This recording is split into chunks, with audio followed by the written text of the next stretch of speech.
آج ہمارا یہ قافلہ دارالحکومت دلی پہنچا ہوا ہے۔ دلی کی سرزمین اولیاء کاملین کی سرزمین ہے اور اس کی پرانی اپنی تاریخ رہی ہے۔ آج بحمدہ تعالی ہمیں سیدنا محبوب الہی نظام الدین اولیاء سیدنا قطب الدین بختیار کاکی، سیدنا خواجہ نصیر الدین چراغ دہلوی رضی اللہ تعالیٰ عنہ کے مزارات مبارکہ کی حاضری نصیب ہوئی۔ مولا ان حاضریوں کی برکات ہم سب کو عطا فرمائے۔ آمین۔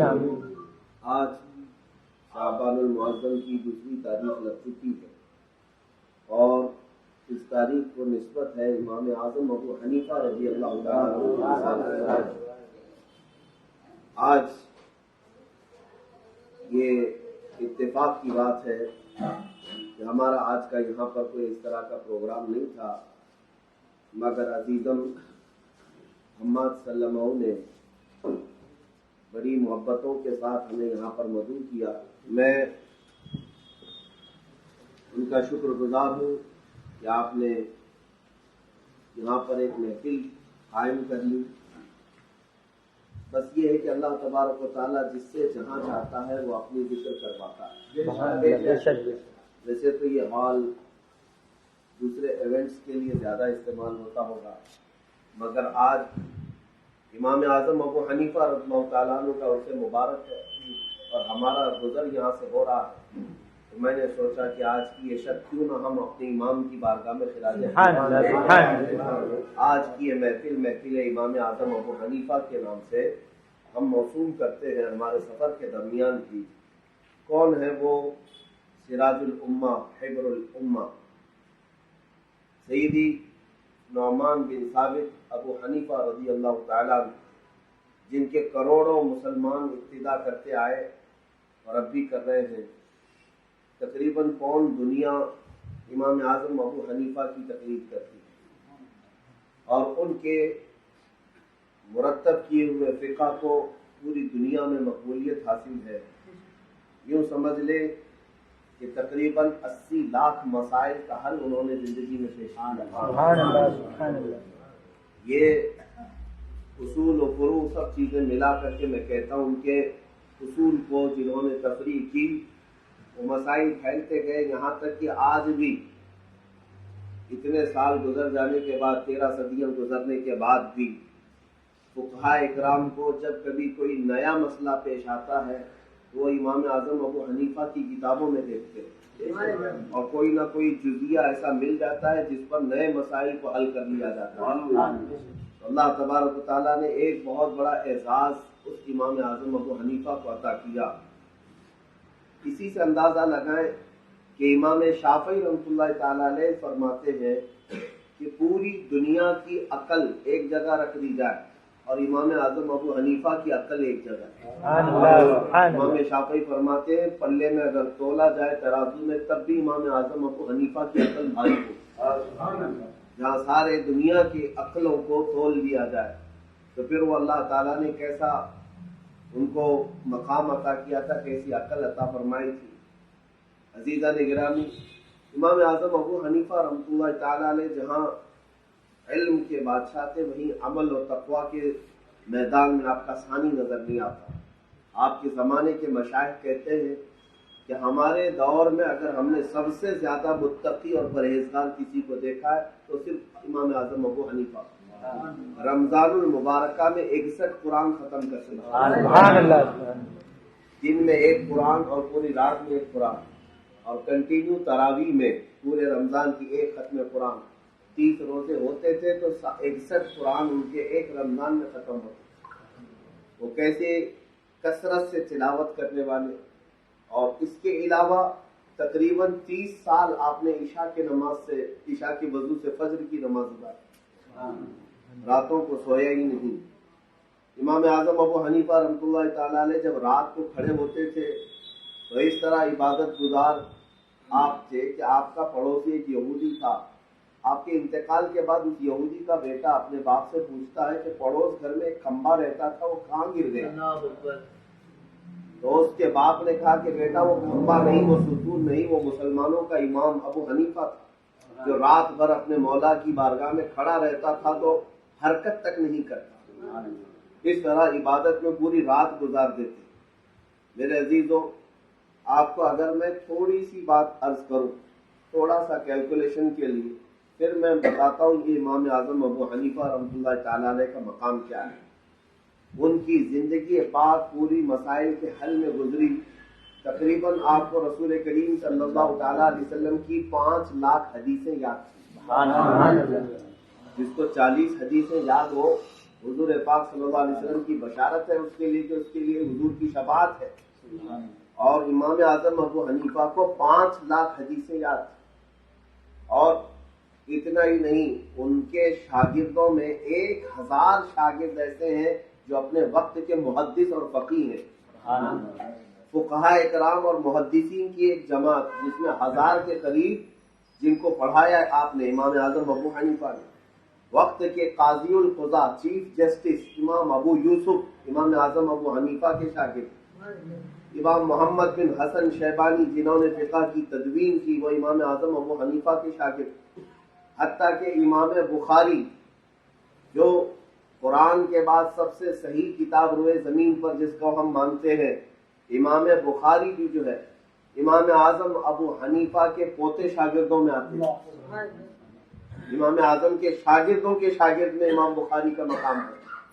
آپ اندازہ کر سکتے ہیں امام اعظم ابو حنیفہ کو اللہ تعالیٰ نے وہ مقام عطا کیا۔ ہاں، آپ تاریخ کے اعتبار سے تابعی تھے، تقریباً 10 صحابہ اکرام سے آپ کی ملاقات ثابت ہے، اور چاروں اماموں میں سب سے اول مقام پر امام اعظم ابو حنیفہ رضی اللہ تعالیٰ عنہ تشریف لائے، عمر کے اعتبار سے بھی اور پہلے آنے کے اعتبار سے بھی۔ سن 80 ہجری میں آپ کی ولادت ہوئی اور تقریباً 150 ہجری میں آپ کی وفات ہوئی۔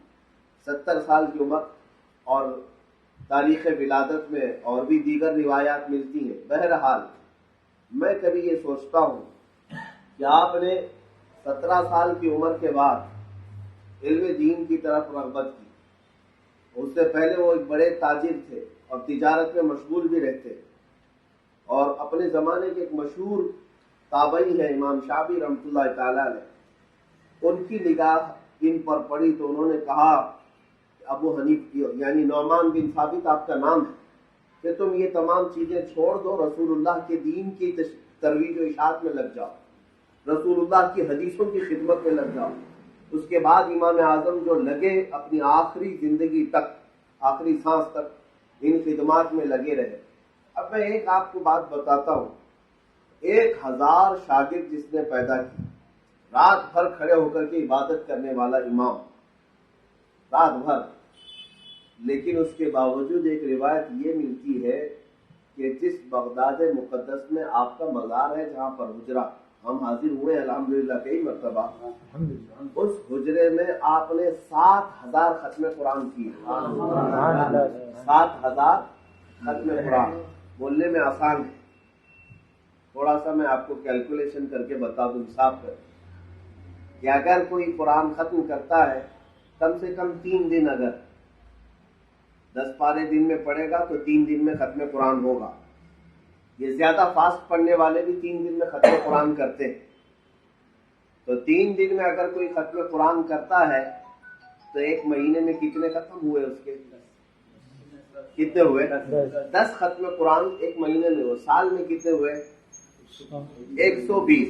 1 سال میں 120 ختم قرآن، 120 ختم قرآن سال میں ہوئے۔ اور اب آپ مجھے بتاؤ 7000 ختم قرآن بنانا ہے،